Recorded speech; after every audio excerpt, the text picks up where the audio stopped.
Grabe, 12 hours biyahe ni client. Nag-commute galing Abra papunta dito sa May Kawayan para sa unit natin. Sariwang-sariwa pa yung sasakyan. Sigurado another satisfied customer na naman.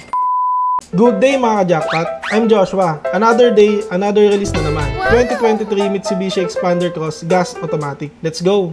9 PM, umalis na si client sa Abra. At around 9 AM, dumating na dito sa showroom namin. Pinasilip agad namin ang sasakyan, chinecklist namin ito kasama ang client. Pinakita din namin ang mga ilaw, gulong, engine, interior and exterior ng sasakyan para makasigurado si client na working at maayos ang unit. Nakaragahan na din namin ang unit ng free 10 liters of gasoline. Nakarehistro din ang unit kaya pwede nang ibiyahe pa uwi ng client ang sasakyan. At ayun, sobrang nagustuhan ng client ang unit niya kaya nagsimula na kami agad sa pirmahan. Sobrang smooth lang ng transaction. Wala pang isang oras, na-release na namin ang unit. Hanap mo ba ay sariwang unit at smooth na transaction?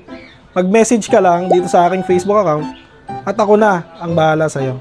Para lagi kayong updated sa units and promos namin, don't forget to like, comment, and subscribe sa aming mga social media accounts.